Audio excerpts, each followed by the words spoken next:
नमस्कार, स्वागत है आप सभी का हमारे खास कार्यक्रम यादें 2024 में। मैं हूं आपके साथ आरेंद्र। गुजरता साल 2024 हर किसी के हिस्से में कुछ ना कुछ खट्टी मीठी यादें देकर जा रहा है और एक देश के नाते साल 2024 में भारत में भी कई बड़े प्रतिमान स्थापित हुए हैं। राजनीतिक, सामाजिक, आर्थिक मोर्चे के साथ साथ विभिन्न क्षेत्रों में कैसा रहा साल 2024, आइए देखते हैं यादों के झरोखे से यादें 2024। दुनिया के सबसे बड़े लोकतंत्र भारत में इस साल विश्व का सबसे बड़ा चुनाव हुआ। आबादी के लिहाज से भारत में हुए चुनाव में सबसे ज्यादा संख्या में लोगों ने मतदान करके लगातार तीसरी बार नरेंद्र मोदी को प्रधानमंत्री चुना। तो दुनिया भर के पर्यवेक्षकों ने भी देखा कि कैसे भारत में लोकतंत्र का उत्सव मनाया गया। साल 2024 में ही कई राज्यों में विधानसभा चुनाव भी हुए। राजनीतिक जगत में कई बड़े उलटफेर भी देखने को मिले हैं। कैसा रहा साल 2024 सियासत के मोर्चे पर, देखिए मेरे सहयोगी शैलेंद्र बिष्ट की यह खास रिपोर्ट। साल 2024 राजनीति के लिहाज से कई मायनों में बेहद खास रहा है। जनवरी के मध्य में महाराष्ट्र की राजनीति को प्रभावित करने वाला एक बड़ा फैसला हुआ। शिवसेना के दोनों प्रतिद्वंद्वी गुट के विधायकों की अयोग्यता पर उच्चतम न्यायालय के निर्देश पर महाराष्ट्र विधानसभा के अध्यक्ष राहुल नार्वेकर ने अपना फैसला सुनाया। विधानसभा अध्यक्ष ने उद्धव गुट की दलीलें खारिज कर शिंदे गुट को असली शिवसेना माना। उद्धव ठाकरे के लिए ये बहुत बड़ा झटका था। जनवरी महीने के अंत में बिहार की राजनीति ने एक बार फिर करवट ली। इंडी गठबंधन की पहल करने वाले बिहार के सीएम नीतीश कुमार फिर से अपने पुराने सहयोगी भाजपा और एनडीए के साथ आ गए। नीतीश कुमार ने बिहार सीएम के पद से इस्तीफा देकर भाजपा के साथ नई सरकार बना ली। जनवरी महीने के आखिरी दिन बिहार के पड़ोसी राज्य झारखंड में भी बड़ी उठापटक हुई। अवैध जमीन घोटाले में फंसे हेमंत सोरेन ने झारखंड के मुख्यमंत्री के पद से अपना इस्तीफा दे दिया। मुख्यमंत्री पद से त्यागपत्र के बाद हेमंत सोरेन को गिरफ्तार भी कर लिया गया। इसके बाद सोरेन सरकार में परिवहन मंत्री रहे चंपई सोरेन को विधायक दल का नेता चुन लिया गया। फरवरी महीने की शुरुआत में 2 तारीख को चंपई सोरेन ने राज्य के मुख्यमंत्री के रूप में शपथ ले ली। फरवरी महीने में दिग्गज नेता और मराठा क्षत्रप शरद पवार को उनके राजनीतिक जीवन का बड़ा झटका लगा। भतीजे अजीत पवार की बगावत का सामना कर रहे शरद पवार के गुट को नहीं, बल्कि चुनाव आयोग ने अजीत पवार वाली राष्ट्रवादी कांग्रेस पार्टी को ही असली एनसीपी करार दिया। मौसम में ठंड धीरे धीरे कम हो रही थी और मार्च एनडीए के लिए बड़ी अच्छी खबर लेकर आया। लोकसभा चुनावों के लिहाज से एनडीए खेमे के लिए चंद्रबाबू नायडू का ये बहुत अहम फैसला रहा। मार्च के महीने में एक और बड़ी घटना हुई। प्रवर्तन निदेशालय ने दिल्ली शराब नीति घोटाला मामले में मुख्यमंत्री अरविंद केजरीवाल को गिरफ्तार कर लिया। अप्रैल महीने में देश भर में आम चुनावों का चारों तरफ शोर सुनाई दे रहा था। पहले 2 चरण की लोकसभा चुनाव भी अप्रैल में हुए। इसी महीने अरुणाचल प्रदेश और सिक्किम विधानसभा चुनाव के लिए मतदान कराया गया। लोकसभा चुनावों के नतीजों के बाद 9 जून को नरेंद्र मोदी ने तीसरी बार प्रधानमंत्री पद की शपथ ली। नेहरू के बाद लगातार तीसरी बार पीएम बनने का इतिहास पीएम मोदी ने रच दिया था। लोकसभा चुनाव 2024 के साथ अरुणाचल प्रदेश, सिक्किम, आंध्र प्रदेश और ओडिशा के विधानसभा चुनाव के परिणाम आए। ओडिशा में नवीन पटनायक की बीजू जनता दल की जगह पहली बार राज्य में बीजेपी को सत्ता की अगुवाई का मौका मिला। मोहन चरण मांझी को राज्य की कमान मिली। उधर अरुणाचल प्रदेश में भाजपा ने अपनी सत्ता को बरकरार रखा और पेमा खांडू फिर मुख्यमंत्री बने। सिक्किम में सिक्किम क्रांतिकारी मोर्चा ने अपनी सरकार बरकरार रखी और प्रेम सिंह तमांग राज्य के मुखिया बने। 2024 का सफर जुलाई महीने तक पहुंच गया था। जेल से रिहा हुए हेमंत सोरेन ने चंपई सोरेन का झारखंड के मुख्यमंत्री पद से इस्तीफा दिलवाया। हेमंत सोरेन ने तीसरी बार राज्य के सीएम पद की शपथ ली। सितंबर महीने में ही केंद्र शासित प्रदेश जम्मू कश्मीर में 2 चरणों में 10 साल बाद विधानसभा चुनाव हुए। वहीं जम्मू कश्मीर की सत्ता में 10 साल बाद नेशनल कॉन्फ्रेंस की वापसी हुई। इधर अक्टूबर महीने की शुरुआत में ही हरियाणा विधानसभा चुनाव के लिए जनता ने मत डाला। हरियाणा के नतीजों में सत्ताधारी भाजपा ने इतिहास रच दिया। 23 नवंबर को झारखंड और महाराष्ट्र में विधानसभा चुनाव के नतीजे आए।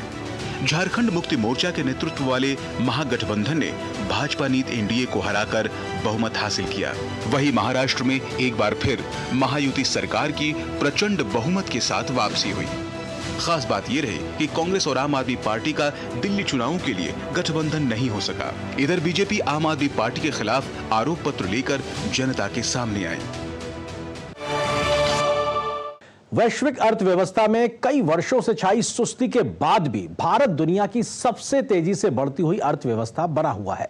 हम दुनिया की 5वीं सबसे बड़ी इकोनॉमी है तो कुछ ही वर्षों में तीसरी सबसे बड़ी अर्थव्यवस्था भी बनने वाले हैं। साल 2024 में कैसा घूमा अर्थव्यवस्था का पहिया देश में, देखते हैं मेरे सहयोगी अजय मिश्र की ये खास रिपोर्ट। साल 2024 में भारतीय अर्थव्यवस्था ने दुनिया की सबसे तेज रफ्तार अर्थव्यवस्था होने का गौरव हासिल किया। जनवरी मार्च तिमाही में 6.3%, अप्रैल जून तिमाही में 6.8% और जुलाई सितंबर तिमाही में 5.6% की विकास दर हासिल की गई।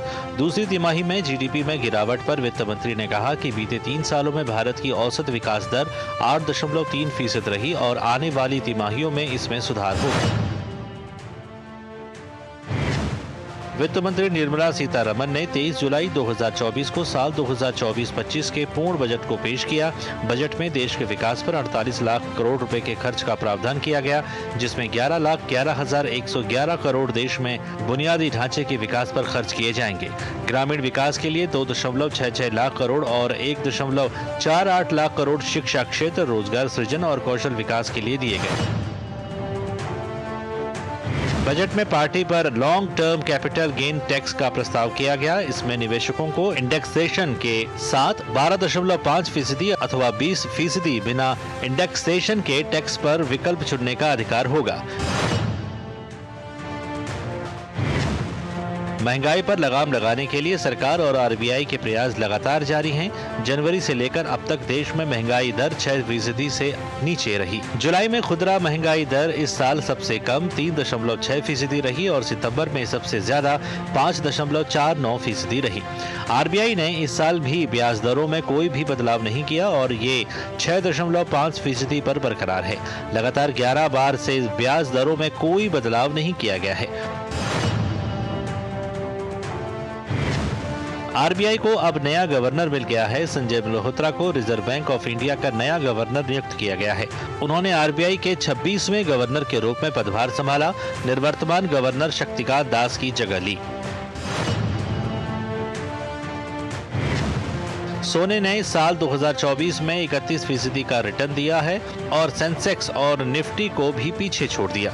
सेंसेक्स और निफ्टी ने इस साल अब तक करीब 10% का रिटर्न दिया है। 90 आईपीओज ने बाजार से रिकॉर्ड 1.6 लाख करोड़ रुपए जुटाए। साल 2024 में रियल एस्टेट सेक्टर में 8.8 अरब डॉलर का निवेश आया। रेजिडेंशियल सेगमेंट में 50% और ऑफिशियल बिल्डिंग्स में 28% का निवेश देखा गया। कुल निवेश में विदेशी संस्थागत निवेशकों की हिस्सेदारी 65% रही। फिनटेक और यूपीआई ने नए मील के पत्थर तय किए। भारत का फिनटेक क्षेत्र तेजी से बढ़ा। यूनिफाइड पेमेंट इंटरफेस यूपीआई ने 20 बिलियन मासिक लेन देन को पार कर लिया। इससे वित्तीय समावेशन और कैशलेस भुगतान में इसकी भूमिका मजबूत हुई। रिकॉर्ड तोड़ आईपीओ। भारतीय कंपनियों विशेष रूप से तकनीकी और विनिर्माण क्षेत्र से सफल आईपीओ लॉन्च किए। 90 कंपनियों ने पूंजी बाजार में 1.6 लाख करोड़ से अधिक जुटाए। अप्रैल से लेकर नवंबर तक देश में जीएसटी के जरिए होने वाला कुल कलेक्शन 14.5 लाख करोड़ रुपए से अधिक का रहा। इस अवधि में बीते साल के मुकाबले जीएसटी कलेक्शन 9.3% ज्यादा रहा है। साल 2024 ने कारोबार जगत की मशहूर हस्ती रतन टाटा को हम सभी से दूर कर दिया। भारतीय कारोबारी दुनिया के सफलतम व्यक्तियों में से एक रहे। टाटा समूह की 4 बिलियन की परिसंपत्ति को 400 बिलियन तक ले जाने और 26 कंपनियों के सामूहिक उत्तरदायित्व का नायाब उदाहरण युगों युगों तक आसानी से नहीं मिलने वाला। साल 2024 में ही बुनियादी ढांचे की दिग्गज कंपनी एसआर ग्रुप के फाउंडर शशि रुइया का भी निधन हुआ। टॉलीवुड यानी दक्षिण भारत की फिल्म इंडस्ट्री को वैश्विक मंच पर रखने वाले रामोजी राव भी इस दुनिया को रुखसत कर गए। रामोजी राव फिल्म सिटी और ईटीवी नेटवर्क के प्रमुख रहे। विकास के मोर्चे पर तकनीक का सबसे बड़ा योगदान है और भारत भी हर दिन बदलती तकनीक के साथ कदम ताल करता हुआ तेजी से प्रगति की ओर आगे बढ़ रहा है। विज्ञान से लेकर अंतरिक्ष के क्षेत्र में भारत ने कितनी बड़ी छलांग लगाई साल 2024 में, देखिए मेरे सहयोगी असीम मिश्र की ये रिपोर्ट।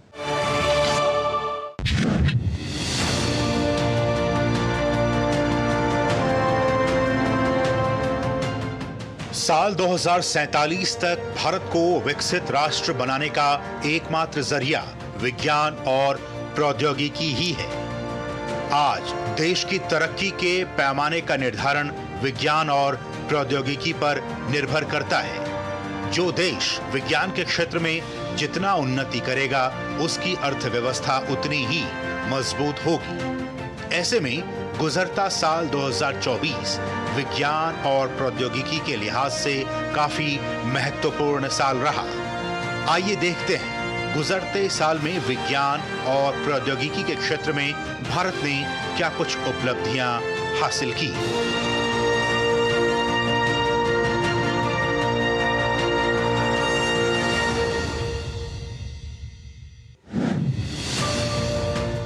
इसरो ने अंतरिक्ष में ब्लैक होल का अध्ययन करने में मदद करने वाले अपने पहले एक्सरे पोलरीमीटर उपग्रह का सफलतापूर्वक प्रक्षेपण करने के साथ 2024 की शुरुआत की। एक्सपोसैट एक्सरे स्रोत के रहस्यों का पता लगाने और ब्लैक होल की रहस्यमयी दुनिया का अध्ययन करने में मदद करेगा।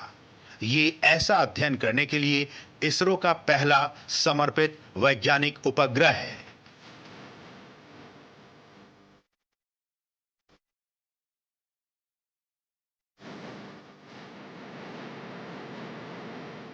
प्रधानमंत्री नरेंद्र मोदी ने इंदिरा गांधी परमाणु अनुसंधान केंद्र कलपक्कम में 400 करोड़ रुपए की लागत से निर्मित demonstration fast reactor fuel reprocessing plant को राष्ट्र को समर्पित करके एक ऐतिहासिक क्षण को चिन्हित किया। ये सुविधा भारत की परमाणु क्षमताओं को आगे बढ़ाने की दिशा में एक महत्वपूर्ण कदम है। प्रधानमंत्री नरेंद्र मोदी ने कोच्चि लक्षद्वीप द्वीप समूह सबमरीन ऑप्टिकल फाइबर कनेक्शन परियोजना का उद्घाटन किया। सूर्य के अध्ययन की बात की जाए तो देश के पहले सौर मिशन आदित्य L1 अंतरिक्ष यान ने सूर्य पृथ्वी के L1 बिंदु के चारों ओर पहली हेलो कक्षा की अपनी परिक्रमा पूरी कर ली। आदित्य L1 मिशन लैग्रेंजियन बिंदु L1 पर स्थित एक भारतीय सौर ऑब्जर्वेटरी है। 4 जनवरी 2024 को इसे अपने लक्षित हेलो कक्षा में स्थापित किया गया।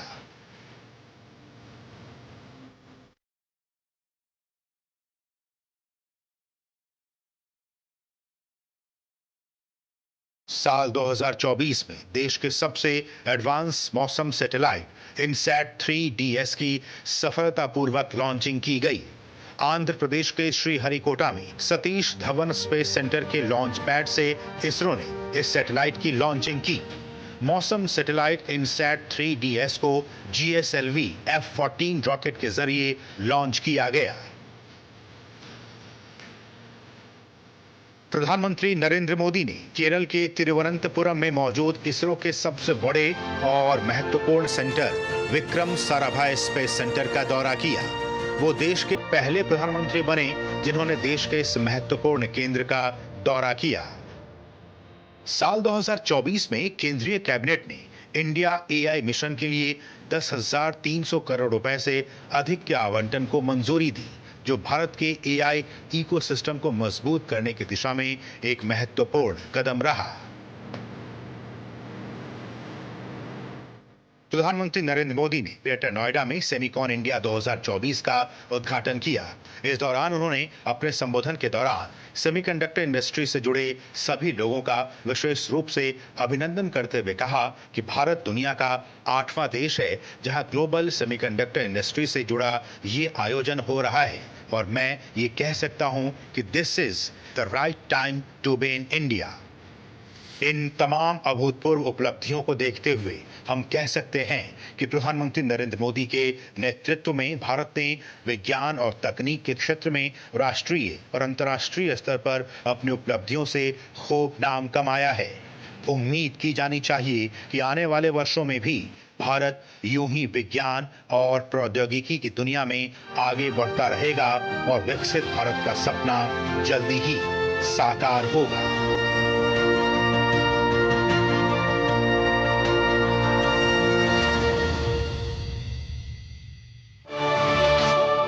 पूरी दुनिया आज जलवायु परिवर्तन की चुनौती से जूझ रही है। विकास के साथ पर्यावरण संतुलन कैसे बनाया जाए, भारत इस दिशा में एक उदाहरण बनकर सामने आया है। इकोनॉमी और इकोलॉजी के बीच बैलेंस बनाते हुए भारत ग्रीन इकोनॉमी की ओर तेजी से आगे बढ़ रहा है। नवीकरणीय ऊर्जा को बढ़ावा देना, प्लास्टिक पर रोक लगाना और वनों का दायरा बढ़ाना, भारत में तेजी से ये सारे काम हो रहे हैं। साल 2024 में भारत की नीतियों ने पर्यावरण संरक्षण के मोर्चे पर कैसे बदली है तस्वीर, देखिए मेरे सहयोगी चंद्रशेखर की ये रिपोर्ट। 8 फरवरी को जल रोकथाम और प्रदूषण नियंत्रण संशोधन अधिनियम पारित किया गया, जो देश के जल संसाधनों की सुरक्षा में एक बड़ा कदम था।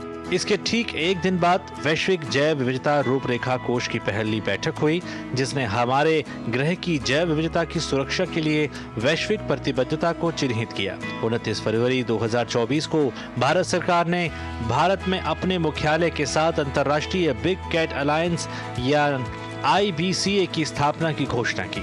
मार्च में दक्षिणी सूडान में पारा 113 डिग्री फ़ारेनहाइट तक बढ़ गया, जिससे रोजमर्रा की जिंदगी गंभीर स्वास्थ्य खतरे में बदल गई। 2.2 मिलियन बच्चों को उनके स्कूलों से दूर कर दिया गया। देश के जलवायु लक्ष्यों को पूरा करने के लिए केंद्रीय मंत्री प्रहलाद जोशी के नेतृत्व में नवीन एवं नवीकरणीय ऊर्जा मंत्रालय के नेतृत्व में हो रही प्रमुख पहलों का सकारात्मक प्रभाव दिखने लगा है, जिसकी साख विश्व निर्विवादित रूप से मानता है। भारत अब सौर ऊर्जा उत्पादन में वैश्विक नेता है, जो सौर मॉड्यूल के 60 गीगावाट क्षमता का उत्पादन करता है और 2023 तक इसके 100 गीगावाट ऊर्जा क्षमता तक पहुंचने की योजना है। कार्बन न्यूट्रल भविष्य की नींव रखने के लिए भारत सरकार ग्रीन हाइड्रोजन पर जोर दे रही है। 2024 में दुनिया ने मौसम का चरम महसूस किया।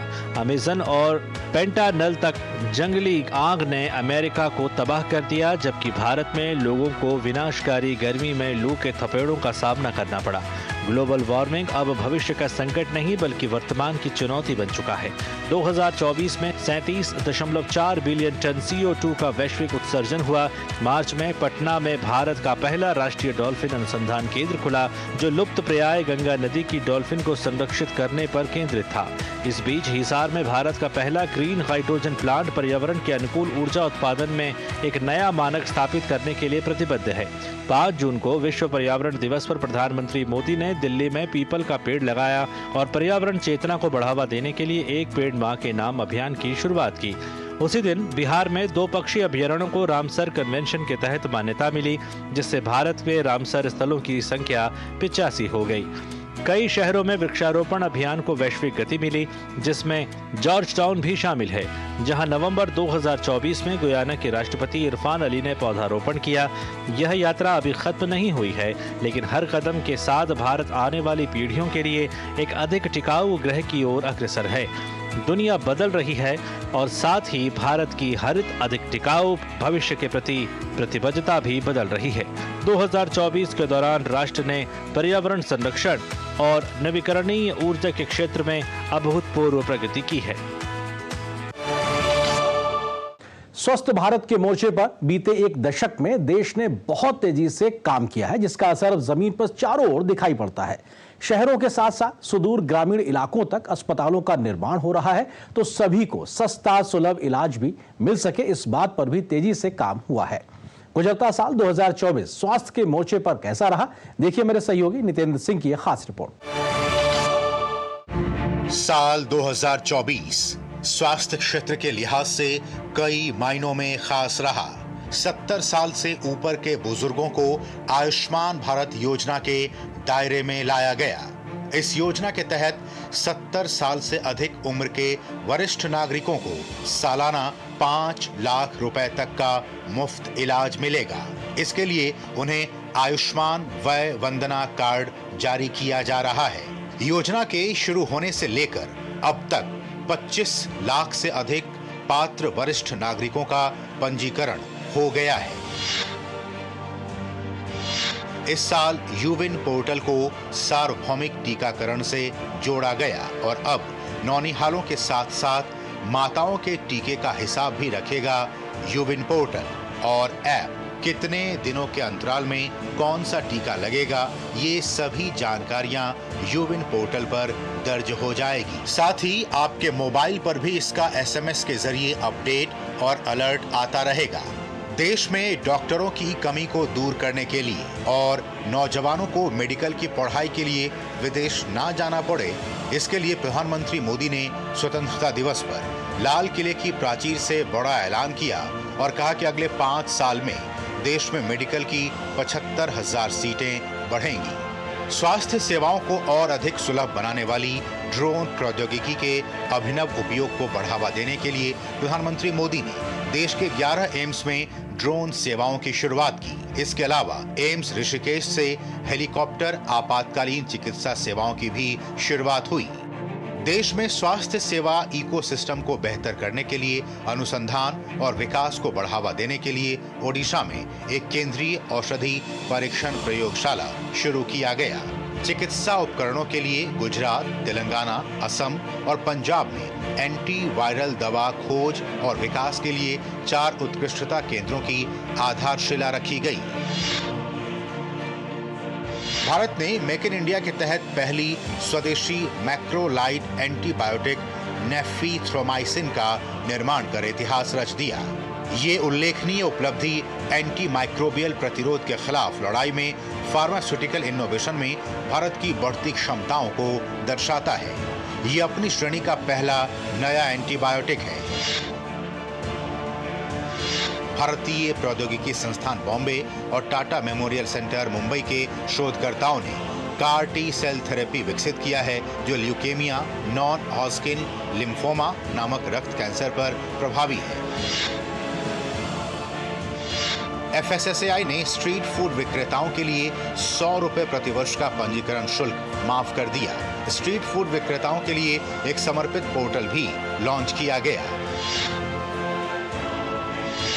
FSSAI ने बोतल बंद पानी को अत्यधिक जोखिम वाले खाद्य पदार्थों की श्रेणी में किया शामिल।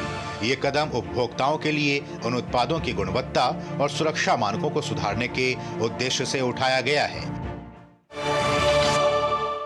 परंपरागत खेती के साथ तकनीक को जोड़कर बीते एक दशक में भारत ने खेती के मोर्चे पर एक नई इबारत लिखी है। भारत ने न सिर्फ खाद्यान्न उत्पादन में आत्मनिर्भरता हासिल की है, बल्कि किसानों की आमदनी बढ़ाने का भी काम बहुत तेजी से किया है। भारत की पहल पर अब दुनिया खाद्य सुरक्षा के मोर्चे पर तेजी से आगे बढ़ रहा है। कैसा रहा साल 2024 खेती के मोर्चे पर, देखिए मेरे सहयोगी अनुज यादव की यह खास रिपोर्ट।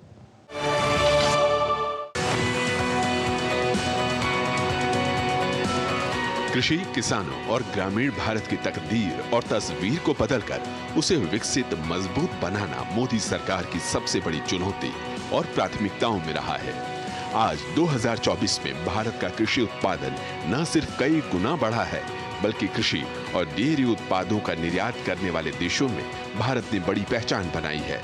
मोदी सरकार ने किसानों के उत्थान के लिए दिल खोलकर बजट में प्रावधान किए हैं। किसान और खेती में तकनीक और अनुसंधान की भूमिका को बढ़ाकर मोदी सरकार ने कृषि को घाटे की जगह मुनाफे का सौदा बना दिया। देश के करीब 65% आबादी जो कृषि और इससे जुड़े हुए कार्यों में लगी है, उससे आर्थिक रूप से सशक्त बनाकर देश को आत्मनिर्भर बनाने में बड़ा कदम बढ़ाया है। 2024 के अंत तक कृषि और ग्रामीण भारत में हुए कुछ बड़े कार्यों की बात करें तो कृषि में हुए डिजिटलाइजेशन ने इसकी तस्वीर को बदलकर रख दिया है। आज कृषि विज्ञान केंद्रों की मदद से उपज की लागत को कम कर उत्पादन को कई गुना बढ़ाने में बड़ी सफलता मिली है। कृषि में ड्रोन तकनीक का उपयोग बदलते कृषि क्षेत्र की तस्वीर को दर्शाता है। कृषि के बजट और उत्पादन में बढ़ोतरी। वर्ष 2014 से वर्ष 2024 की बात करें तो मोदी सरकार ने किसानों के लिए बजट को 6 गुना बढ़ाया है। वर्ष 2013-14 में 21,900 करोड़ रुपए के मुकाबले वर्ष 2024 में कृषि बजट 1,22,528 करोड़ रुपए का हो चुका है। सरकार ने बजट को बढ़ाकर किसानों को बड़ी सौगात दी, तो दूसरी ओर किसानों ने खाद्यान्न के उत्पादन को कई गुना बढ़ाकर देश को आत्मनिर्भर बनाने का काम किया है। वर्ष 2023-24 में भारत का खाद्यान्न उत्पादन रिकॉर्ड 3,323 लाख टन पहुंचा। चावल उत्पादन रिकॉर्ड 1,378.25 लाख टन तक पहुंचा। गेहूं का उत्पादन 1,132.92 लाख टन रिकॉर्ड उच्चतम स्तर पर पहुंच चुका है। किसान सम्मान निधि जैसी योजनाओं ने देश के करीब 11 करोड़ से ज्यादा छोटे किसानों को न सिर्फ कर्ज के बोझ से छुटकारा दिलाया है, बल्कि सीधे किसान के खाते में हर साल 6,000 रुपए की आर्थिक सहायता देकर उनका सम्मान बढ़ाने का काम किया है। वर्ष 2024 तक 11 करोड़ से अधिक किसानों को 3,46 करोड़ रुपए से अधिक की धनराशि वितरित की जा चुकी है। अपने खून पसीने से देश के अन्नदाताओं ने उत्पादन को तो बढ़ा दिया, लेकिन उसकी उपज के अच्छे दाम मिले, इसके लिए 2 दर्जन से ज्यादा फसलों का न्यूनतम समर्थन मूल्य 2 गुना तक बढ़ाकर, कुछ फसलों पर उससे भी ज्यादा बढ़ाकर मोदी सरकार ने किसानों की आमदनी को बढ़ाने का काम किया है। कृषि उत्पादों के निर्यात में करीब 54% से ज्यादा की बढ़ोतरी हुई है, जिसमें करीब 4 लाख करोड़ रुपए से ज्यादा का व्यापार हुआ है। किसान क्रेडिट कार्ड जैसी योजनाओं से किसानों को सस्ता कर्ज मुहैया करवाना हो, कृषि चौपाल जैसे कार्यक्रमों से किसानों से सीधे संवाद की बात हो, ग्रामीण भारत में रह रहे गरीब लोगों को घर उपलब्ध करवाना, गांवों में पक्की सड़कों का निर्माण, घर घर बिजली पहुंचाना, संपत्ति विवादों को सुलझाने के लिए स्वामित्व जैसी योजनाओं को लागू करना, ये मोदी सरकार की ऐसी कल्याणकारी योजनाएं हैं जिससे आज 2024 के अंत में कृषि और किसान बड़े सम्मान के साथ देश के विकास में बड़ा योगदान दे रहे हैं। हर साल की तरह 2024 में भी प्रधानमंत्री नरेंद्र मोदी ने देश भर के अलग अलग राज्यों में कृषि और किसानों को कई लाख करोड़ रुपए की सौगातें देने का काम जारी रखा है। भारत दुनिया की सबसे पुरानी सभ्यताओं में से एक है, जिसकी समृद्ध विरासत का लोहा दुनिया आज भी मानती है। कला, संस्कृति और धर्म के लिहाज से कैसा रहा गुजरता साल 2024, देखिए मेरे सहयोगी अश्विनी मिश्र की एक खास रिपोर्ट।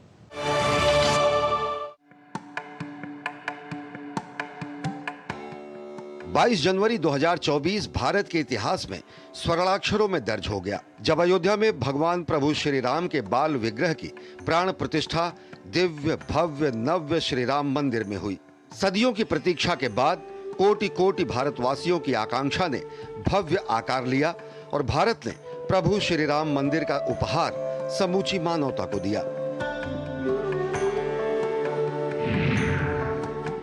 23 जनवरी को ऐतिहासिक लाल किला मां भारती के अमर सपूत नेताजी सुभाष चंद्र बोस के पराक्रम और अद्भुत शौर्य की कहानियों से दमक उठा। लाल किले में ऐतिहासिक प्रतिबिंबों और जीवंत सांस्कृतिक अभिव्यक्तियों का बहुआयामी उत्सव पराक्रम दिवस का आयोजन किया गया। आयोजन में नेताजी सुभाष चंद्र बोस और आजाद हिंद फौज की दुर्लभ तस्वीरों और दस्तावेजों का प्रदर्शन किया गया। प्रधानमंत्री नरेंद्र मोदी ने 23 से 31 जनवरी 2024 तक आयोजित भारत पर्व का भी उद्घाटन किया। राष्ट्रपति द्रौपदी मुर्मू ने नई दिल्ली के मेजर ध्यानचंद नेशनल स्टेडियम में आदि महोत्सव 2024 का शुभारंभ किया। विविधता में एकता को प्रतिबिंबित करने वाला यह आयोजन देश के कोने कोने के जनजातीय नागरिकों की जीवन शैली, संगीत, कला और खान पान के बारे में जानने का अच्छा अवसर था। प्रधानमंत्री नरेंद्र मोदी ने 14 फरवरी को संयुक्त अरब अमीरात की राजधानी अबू धाबी में BAPS हिंदू मंदिर का उद्घाटन किया। 262 फीट लंबाई और 180 फीट चौड़ाई के आयामों के साथ 108 फीट ऊंची यह विहंगम संरचना दुबई के अबू धाबी शेख जायद राजमार्ग के साथ अल रहबा के पास अबू मुरीखा में 27 एकड़ की विशाल जगह पर स्थित है।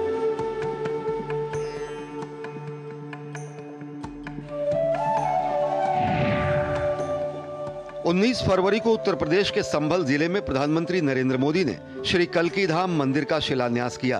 प्रधानमंत्री ने श्री कल्की धाम मंदिर के मॉडल का भी अनावरण किया। 10वां अंतर्राष्ट्रीय योग दिवस इस बार और विशेष रहा, क्योंकि इसका आयोजन धरती के स्वर्ग कहे जाने वाले कश्मीर की वादियों में हुआ। 21 जून को प्रधानमंत्री नरेंद्र मोदी ने श्रीनगर के डल झील किनारे शेरे कश्मीर अंतर्राष्ट्रीय सम्मेलन केंद्र में योग दिवस समारोह में हिस्सा लेते हुए दुनिया भर के लोगों को अंतर्राष्ट्रीय योग दिवस की बधाई दी। प्रधानमंत्री नरेंद्र मोदी ने अंतर्राष्ट्रीय अभिधम्म दिवस और पाली को शास्त्रीय भाषा के रूप में मान्यता देने के उपलक्ष्य में आयोजित समारोह को संबोधित किया। इस मौके पर प्रधानमंत्री नरेंद्र मोदी ने कहा कि भारत ने विश्व को युद्ध नहीं बल्कि बुद्ध दिए हैं। अयोध्या में रामलला के बाल विग्रह की प्राण प्रतिष्ठा भव्य दिव्य मंदिर में हुई, तो इसके बाद की आई दीपावली बेहद खास रही। अयोध्या के दीपोत्सव ने इस बार 2 नए विश्व रिकॉर्ड बनाए। अयोध्या के दीपोत्सव ने अपने गत वर्ष के रिकॉर्ड को तोड़ते हुए राम की पैड़ी के अलग अलग घाटों पर कुल 25,12,585 दिए जलाकर नया विश्व कीर्तिमान बनाया।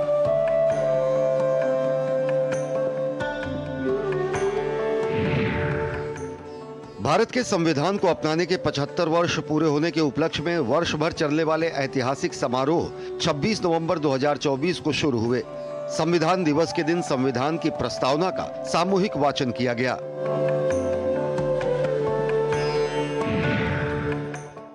नई दिल्ली के भारत मंडपम में अष्टलक्ष्मी महोत्सव का आयोजन किया गया, जिसका प्रधानमंत्री नरेंद्र मोदी ने उद्घाटन किया। महोत्सव ने पूरी दिल्ली को पूर्वोत्तर भारत के विविधता भरे इंद्रधनुषी रंगों से भर दिया।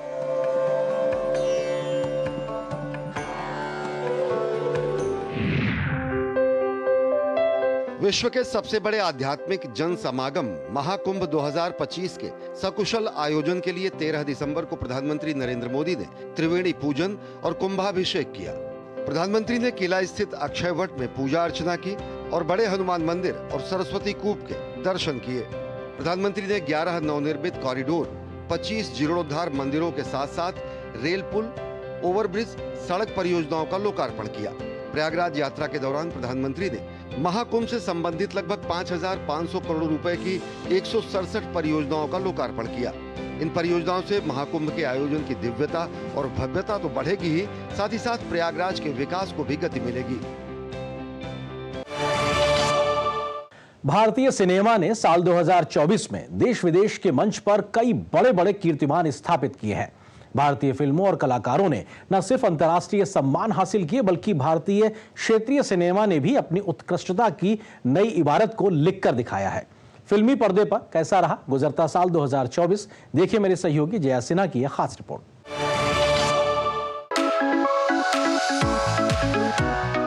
वैश्विक मंच पर भारत की सॉफ्ट पावर का प्रदर्शन फिल्म, संस्कृति और कलात्मक सहयोग के उत्सव के रूप में यादगार रहा साल 2024। कान फिल्म महोत्सव में आकर्षण का केंद्र बना भारत पर्व का जश्न। 30 वर्षों में पहली बार भारतीय film all we imagine is light महोत्सव में सर्वोच्च पुरस्कार पाम डियोर के लिए नामांकित की गई।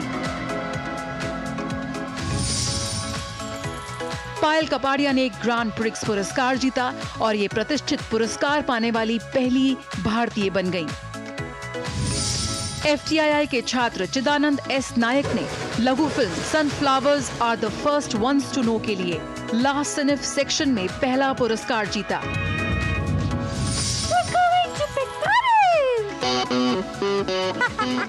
लास्ट सिनिफ प्रतियोगिता का तीसरा पुरस्कार मानसी माहेश्वरी की एनिमेशन फिल्म बनी हुड को मिला।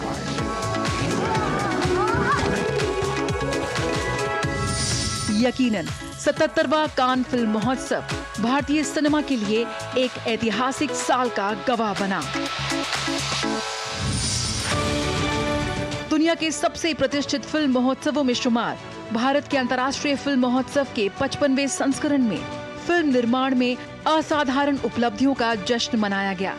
वैश्विक और भारतीय सिनेमा के 9 दिवसीय उत्सव में जुटे दुनिया भर से फिल्म निर्माता, कलाकार और सिने प्रेमी। 75 देशों की 200 से अधिक फिल्में, उद्योग के दिग्गजों द्वारा मास्टर क्लास और प्रेरक पैनल चर्चाओं के साथ इफी 2024 ने सिनेमा के बढ़ते प्रभाव को पहचाना। इफी 2024 सिनेमाई विविधता और नवाचार का उत्सव रहा। ऑस्ट्रेलिया के दिग्गज फिल्म निर्माता फिलिप नॉयस को सत्यजीत रे लाइफ टाइम अचीवमेंट अवार्ड से सम्मानित किया गया। लिथुआनियाई फिल्म टॉक्सिक ने इफी 2024 में सर्वश्रेष्ठ फिल्म के लिए गोल्डन पीकॉक जीता। इफ्फी 2024 में लॉन्च हुआ भारत के प्रतिष्ठित लोक प्रसारक प्रसार भारती का OTT प्लेटफॉर्म वेव्स शानदार कंटेंट और समकालीन प्रोग्रामिंग का एक समृद्ध मेल पेश कर आधुनिक डिजिटल रुझानों को अपनाते हुए पुरानी यादों को ताजा कर रहा है। लगातार दर्शकों को आकर्षित कर रहा है वेव्स। वर्ष 2022 में सिनेमा का सर्वोच्च सम्मान दादा साहेब फाल्के पुरस्कार से विख्यात अभिनेता मिथुन चक्रवर्ती को नवाजा गया। 70वें राष्ट्रीय फिल्म पुरस्कारों में भारत की सिनेमाई उत्कृष्टता एक बार फिर केंद्र में रही। संपूर्ण मनोरंजन प्रदान करने वाली सर्वश्रेष्ठ फीचर फिल्म का पुरस्कार कन्नड़ फिल्म कांतारा को दिया गया। मलयालम फिल्म आट्टम को सर्वश्रेष्ठ फीचर फिल्म चुना गया। कांतारा के लिए सर्वश्रेष्ठ अभिनेता चुने गए ऋषभ शेट्टी।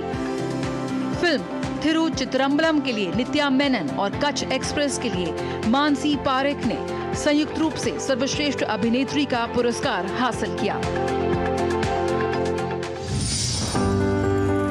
14 दिसंबर 2024 को मनाई गई भारतीय सिनेमा के शोमैन राज कपूर की 100वीं जयंती।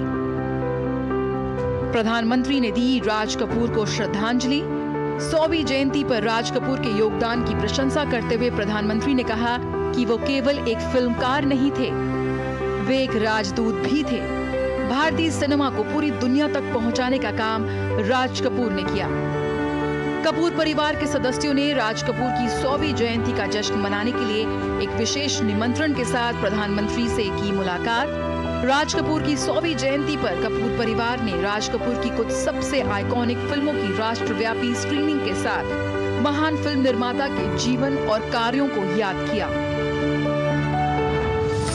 गोदरा का सच खा के बैठ गए। एक दिन देश 15 नवंबर को रिलीज हुई फिल्म द साबरमती रिपोर्ट लगातार सुर्खियों में रही। प्रधानमंत्री नरेंद्र मोदी से लेकर गृह मंत्री अमित शाह तक ने की इसकी तारीफ।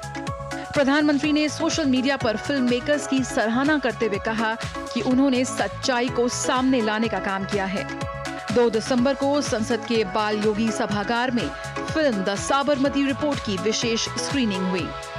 प्रधानमंत्री नरेंद्र मोदी, केंद्रीय गृह मंत्री अमित शाह और रक्षा मंत्री राजनाथ सिंह समेत तमाम मंत्री और एनडीए के तमाम बड़े नेताओं और सांसदों ने फिल्म देखी। दुनिया भर में भारतीय फिल्मों का जलवा जारी है। भारतीय फिल्में भारत ही नहीं दुनिया भर के बॉक्स ऑफिस पर धूम मचा रही हैं। पुष्पा 2 द रूल ने 1000 करोड़ का आंकड़ा पार किया और अभी भी इसकी ताबड़तोड़ कमाई जारी है। पता है आप कितने लोगों को बचा सकते हो? कल की 2898 AD ने भी रचा कमाई का नया रिकॉर्ड। एक जान के अंदर दूसरी जान। भारतीय खिलाड़ियों ने साल 2024 में दुनिया भर के मैदान पर बड़े बड़े कीर्तिमान स्थापित किए तो भारतीय तिरंगे का मान सम्मान भी बढ़ाया है। ओलंपिक के पोडियम पर भारत ने इस साल तो इतिहास रच दिया तो कई खेलों के विश्व कप के खिताब हासिल करके भारतीय खिलाड़ियों ने अपनी बादशाहत कायम की है। खेल के मैदान में साल 2024 की क्या रही बड़ी सुर्खियां, देखिए मेरी सहयोगी सुचित्रा की यह खास रिपोर्ट। साल 2024 भारतीय शतरंज के लिए मील का पत्थर रहा। इस साल आयोजित हुए 45वें शतरंज ओलंपियाड में भारत की महिला और पुरुष टीमों ने स्वर्ण पदक जीतकर इतिहास रचा। शतरंज ओलंपियाड के 100 साल के इतिहास में ये पहला मौका रहा जब भारत ने ओलंपियाड में स्वर्ण पदक जीतने में कामयाबी पाई। इस साल प्रतिष्ठित कैंडिडेट्स टूर्नामेंट में भारत के 3 खिलाड़ी डी गुकेश, आर प्रगन्नानंदा, विदित गुजराती शामिल थे, जो अपने आप में एक बड़ी उपलब्धि रही। भारत के डी गुकेश ने दिग्गजों को मात देते हुए कैंडिडेट्स टूर्नामेंट जीता और कैंडिडेट्स टूर्नामेंट जीतने वाले दुनिया के सबसे युवा खिलाड़ी बने। गुकेश के लिए ये साल यादगार रहा। गुकेश सबसे युवा कैंडिडेट बनने के बाद सबसे युवा विश्व शतरंज चैंपियन बनने में भी कामयाब रहे। गुकेश ने सिंगापुर में आयोजित विश्व शतरंज चैंपियनशिप में चीन के डिंग लिरिन को हराकर इतिहास रच दिया। उन्होंने सिर्फ 18 साल की उम्र में विश्व शतरंज चैंपियन बनने का गौरव हासिल किया और गैरी कैस्परोव का रिकॉर्ड तोड़ा। पेरिस ओलंपिक में भारतीय दल का यादगार प्रदर्शन देखने को मिला।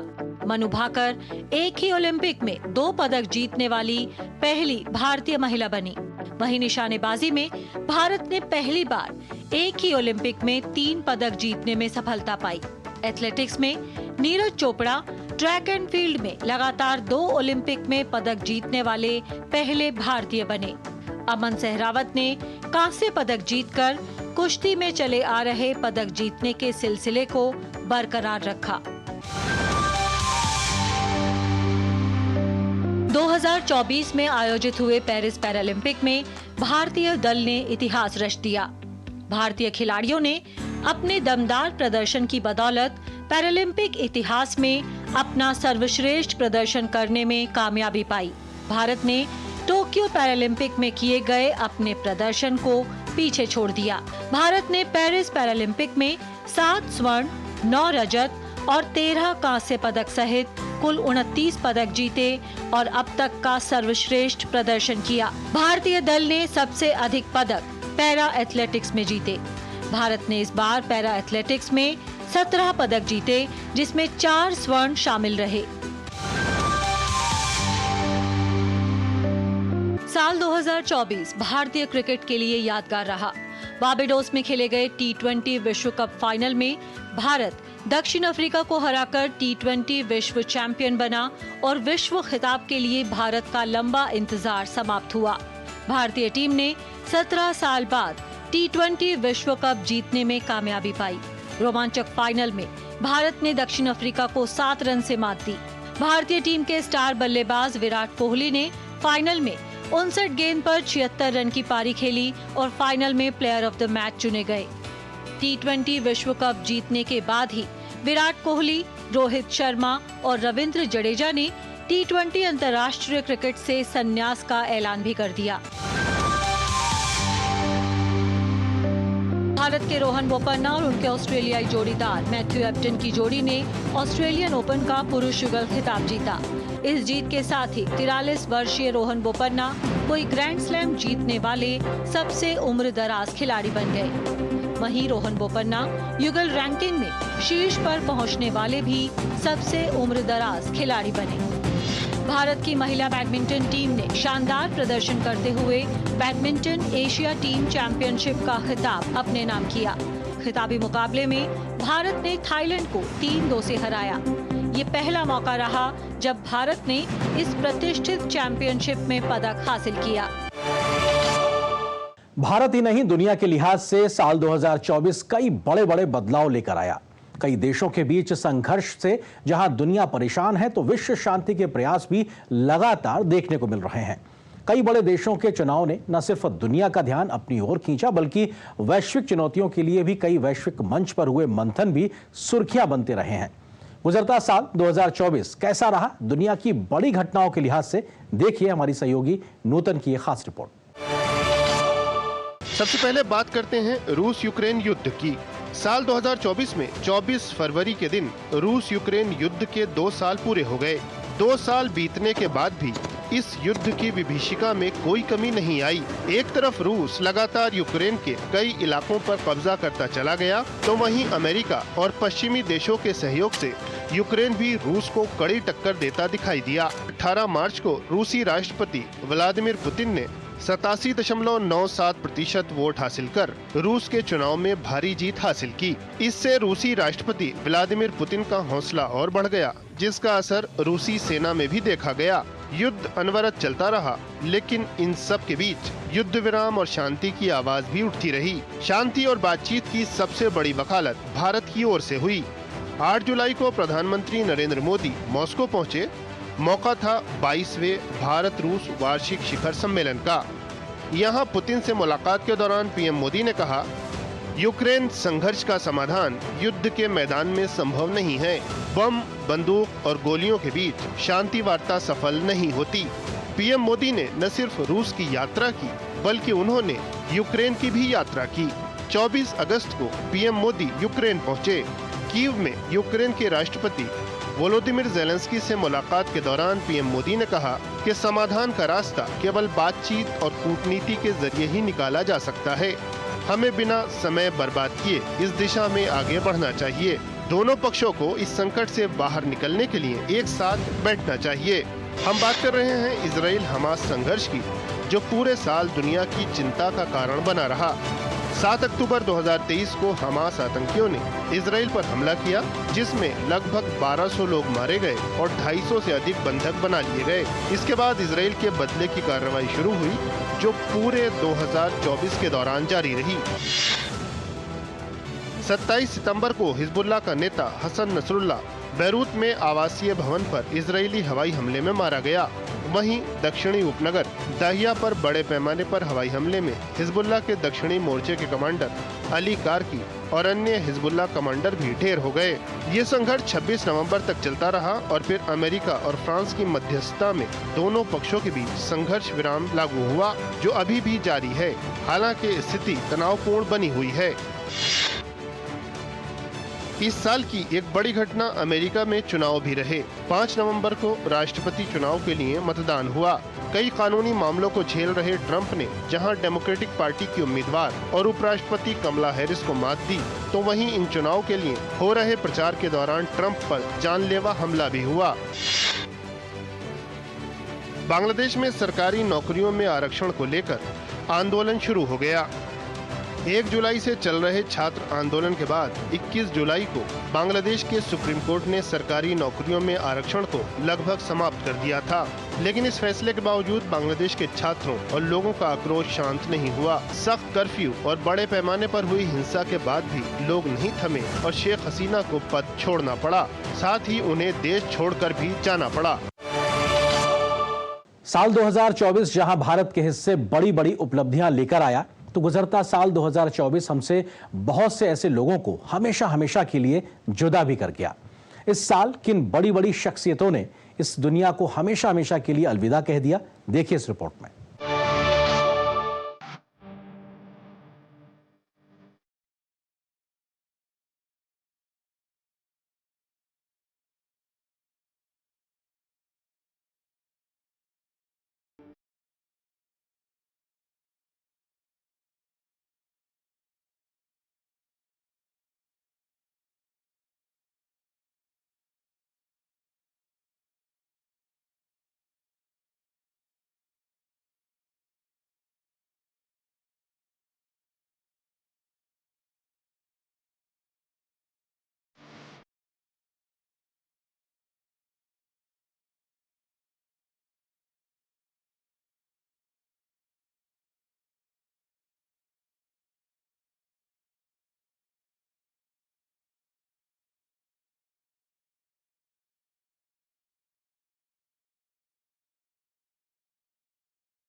तो देखा आपने, साल 2024 हम सभी को और देश को बहुत सी खट्टी मीठी यादें छोड़कर गया है। आने वाला नया साल 2025 हम सभी के लिए बहुत खुशियां लेकर आए और हमारा देश आने वाले साल में बड़े बड़े कीर्तिमान स्थापित करे। इन्हीं शुभकामनाओं के साथ आप सभी को आने वाले नव वर्ष की बहुत शुभकामनाएं। Happy new year.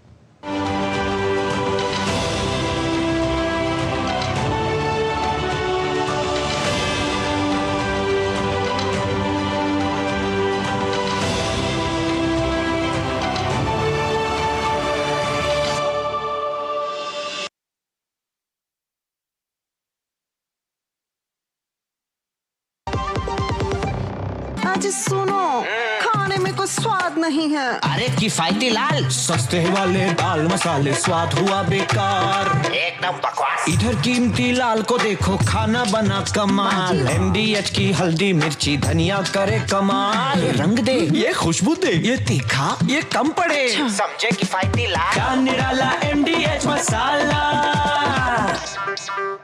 जब धरती चीर कर निकलता है लोहे का पत्थर और मिलता है मोंगिया के जोश से, फिर तपता है, पिघलता है और बनता है फौलाद। अब होता है सरिया सारी खूबियों के साथ। मोंगिया स्टील, मजबूत देश का मजबूत सरिया। अरे क्या हुआ मुन्ना, तुझे अदरक और चटवाता हूँ। देखिए इसकी सांसें तेज चल रही है, घरेलू इलाज नहीं, तुरंत डॉक्टर के पास ले जाना होगा। तुम तो यूं ही घबरा जाती हो। अच्छा मेरी एग्जाम कब है? एग्जाम? हाँ, और हम दोनों का टीकाकरण कार्ड कहाँ है? बेटा ये सब माँ को पता होगा ना। पापा जब सब माँ को पता है तो आप उनकी बात मानो ना। और स्कूल में भी बताया है कि सांस का तेज चलना निमोनिया हो सकता है। मान गए माँ की नजर को। चलो अस्पताल चलते हैं। इसे निमोनिया हुआ है। सही समय पर इसे यहाँ लाकर आपने बड़ी परेशानी होने से बचा लिया। अगर खांसी और जुकाम के साथ तेज सांस या पसली चलने लगे तो ये निमोनिया के लक्षण हैं। ऐसे में घरेलू इलाज नहीं, तुरंत अपने नजदीकी स्वास्थ्य केंद्र जाएं। सांस निमोनिया नहीं तो बचपन सही।